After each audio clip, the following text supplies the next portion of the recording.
ครับวันนี้เรามาฝึกเขียนภาษาละนากันต่อนะครับวันนี้ก็จะถึงตัวอย่างที่7แล้วนะครับในหน้าที่46นะครับเปิดไปหน้า46นะครับในหนังสือภาษาไต้เขียนกำเมืองเนี่ยนะครับวันนี้ก็จะเป็นเกี่ยวกับเรื่องตัวพอนะครับไม่ใช่ซับซ้อนกันเอาของลองมาดูนะครับพ่อฮักป้อจริงปิ๊กปอกบ้านจะเขียนยังไงครับพ่อฮักป้อเอาแล้วมาเขียนเลยนะครับเพาะนะครับเพาะในสมัยโบราณประกอบเขียนด้วยตั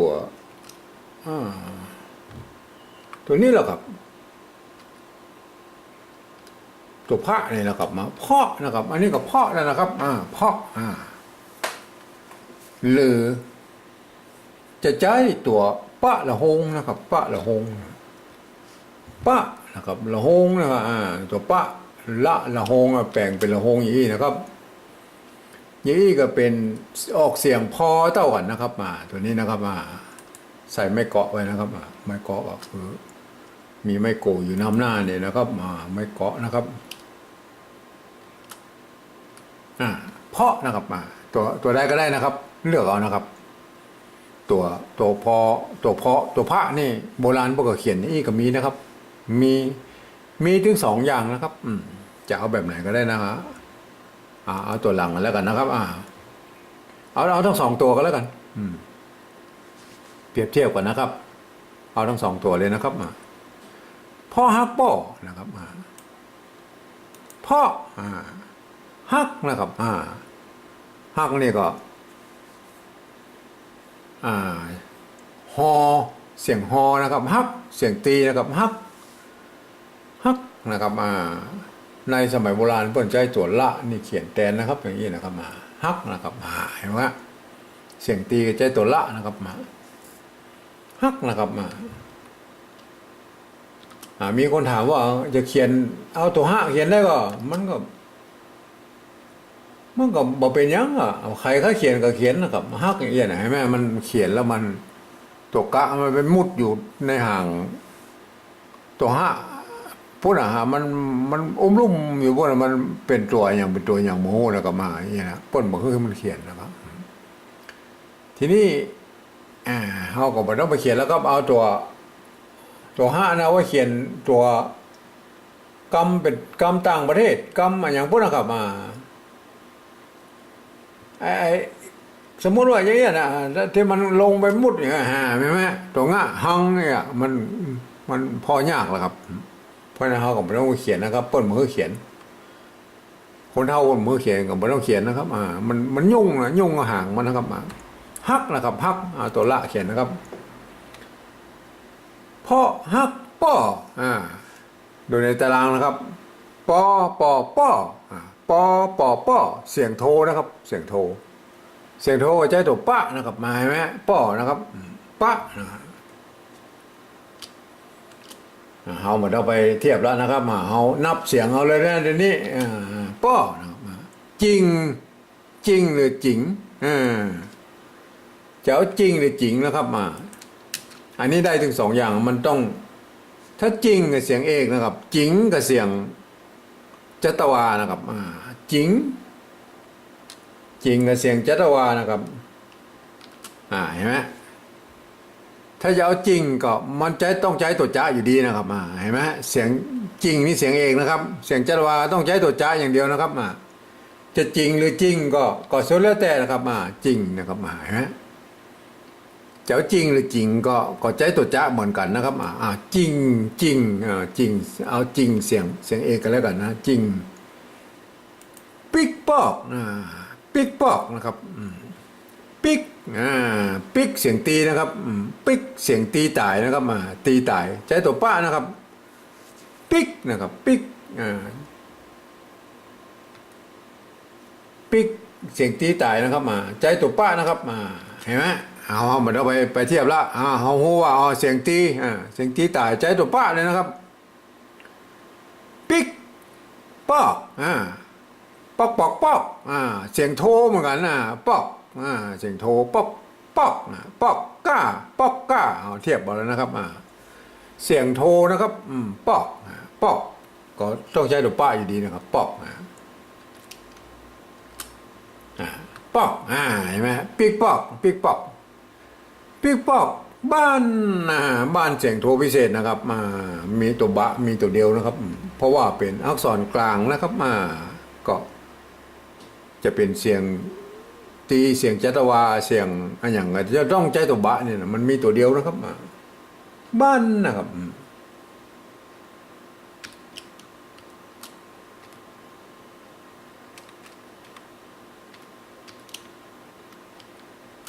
บ้านนะครับบ้านนี่ใจไม้กาน้อยหรือไม้กาวงก็ตามใจนะครับ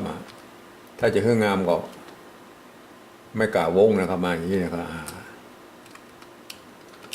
ถ้าจะให้งามเราไม้กาวงนะครับอย่างนี้นะครับทีนี้เรามาลองเขียนเป็นภาษาปริวัติแบบที่สองก่อนนะครับเรามาเขียนเป็นภาษาปริวัติแบบที่สองก่อนนะครับ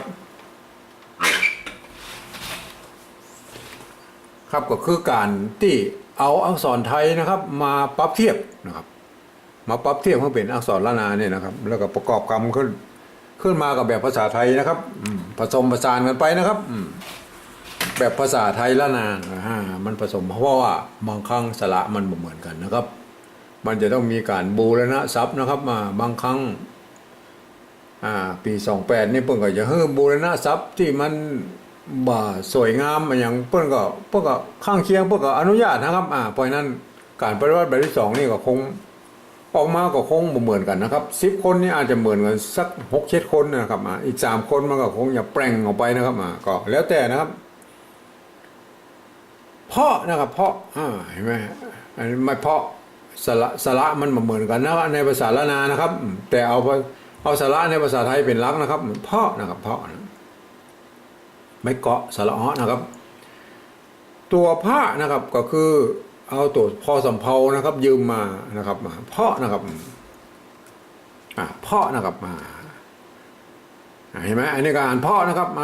ตัวนี้เราครับตัวนี้ก็เพาะเหมือนกันนะครับแต่ต้องปฏิวัติแบบที่สองนี่ก็จะต้องเอามาตามตัวปะละหงนะปะละหงก็คือตัวพอพานนะครับตัวละหงก็คือรอเรือนะครับอย่างนี้นะครับเห็นไหมเพาะนะครับเพาะอ่านเพาะนะครับไม่ใช่เพาะนะครับ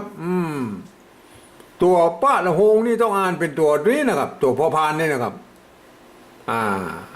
ตัวปะเป็นตัวที่3ตัวพอพานตัวผ้าตัวป้านี่เป็นตัวที่3ตัวผ้าเป็นตัวที่4นะครับเพราะฉะนั้นตัวป้าละหงต้องอ่านเป็นตัวที่4นี่คือตัวผ้านะครับพ่อฮักนะครับฮักตัวนี้มันมีตัวละคือตัวรอเรือนะครับมาปรับเทียบเมื่อเป็นนะครับไม่หันมาตัวกะนะครับเห็นไหมป้อนะครับป้อตัวป้านะครับป้อเห็นไหมไม่กังมนหรือนี่ก็เฮ็ดนี่ก็บ่ได้เอามาแล้วนะครับมันประกอบกับไม้เป็นไม้ก่อนะครับเขาก็เอามาเก้าอี้นะครับถ้าเป็นแบบที่1เพื่อก็อย่าเอามาตัวนะครับทีนี้แบบที่2นี่ก็บ่ต้องเอาเก้าอี้นะครับเอาเก้าอี้นะครับจริงนะครับจริงตัวจ๊ะกับตัวใจตัวจานนะครับไม่กิไม่เยาะนะครับเห็นไหมตัวงะนะครับเห็นไหมตัวงะก็คืององูนะยืมมาเหมือนปิ๊กนะครับยืมตัวพอพานมาเป็นตัวปะนะครับเห็นไหมปิ๊กนะครับเขียนไปตามนั่นได้เลยบางตัวอย่างนี้ก็เขียนตรงไปเลยนะครับเห็นไหมครับปิ๊กปอกนะครับปอกตัวปะกับพอพานนะครับมากันย่อนนะครับตัวกะนะครับเห็นไหมครับบ้านนี่มันมีตัวบอใบไม้ตัวเดียวแล้วครับบ้านเสียงโทพิเศษนะครับเห็นไหมครับมันเป็นอักษรกลางนะครับก็ได้ทั้งโทพิเศษเสียงตีอย่างเงี้ยมาบางครั้งมากับบางบริบทก็ไปเสียงตีนะครับทีนี้เอามาเขียนเป็นภาษาปฏิวัติแบบที่3ก่อนนะครับแบบที่3นี่ก็คือการที่เอา อักษรไทยนะครับมาเขียนสะกดเขียนตามสำเนียงกะมู่ภาษาละนานะพวกน่ะรับตาให้นะครับฟังหูฟังนะครับภาษาละนาเพิ่นออกมาอย่างไรก็เขียนไปอันนะครับแต่กันยังว่าเนื่องด้วยระบบการพันเสียงของภาษาไทยกับภาษาละนามันเหมือนกันนะครับมันก็อย่าไปพิษมันจะไปพิษเสียงอยู่ตรงที่เสียงโทพิเศษเท่านั้นนะครับก็คือบ้านเนี่ยนะครับเดี๋ยวเขาไปถึงบ้านแล้วก็จะโอ้เขาฟังให้เปรียบเทียบเขาฟังนะครับมันจะไปพิษเสียงกับเสียงโทพิเศษนี่ตัวเดียวนะครับตัวอื่นนี่สะกดได้หมดนะครับในภาษาตัวอื่นเนี่ยเสียงอื่นๆเนี่ยสะกดตามภาษาไทยนี่ได้หมดเลยนะครับเพราะนะครับเพราะฟังเลยนะฟังเขามาพ่อไอภาษาบ้านๆด้วยสองอ่านว่าพ่อเขียนอย่างได้แล้วกับพ่อภาษาละนาออกว่าพ่อครับพ่อเขียนนี่ครับไม่ได้ลั่นลิ้นนะครับพ่อใช่ไหมเขามาพ่อนะแบบที่สองไปเขียนแล้วเสียงออกมาว่าพ่อนะครับพ่ออันตรงนี้แหละครับพ่อฮักนะครับฮักอันนี้ก็เหมือนกันนะครับสองตัวนี้เหมือนกันนะพ่อนะครับก็คือตัวนี้นะครับพ่อฮักนะครับฮักฮักได้ยินเสียงฮักแล้วก็ตัวฮอนุ่งหูนะฮักเห็นไหมพ่อฮักป้อนี่ต้องใจปอปลาเขียนนะครับเห็นไหมป้อ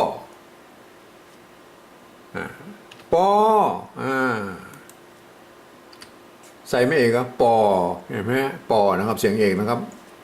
ใส่ไม่โทป้อเห็นไหมป้อไม่โทป้นผันในกูเสียงนะครับในภาษาไทยนะป้นผันในกูเสียงนั้นยกเว้นเสียงโทพิเศษเท่านั้นที่ป้นเขียนไม่ได้เพราะป้นมีไม่โทพิเศษนะครับแล้วระบบการผันเสียงมันเหมือนกันนะมันก็เลยมาตรงมาต้านกันตรงนี้นะครับพ่อฮักป้อ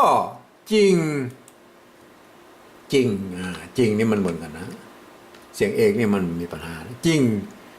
ปิ๊กนะครับปิ๊กต้องเอาใจปอปลาเขียนนะครับปิ๊กนะครับปิ๊ก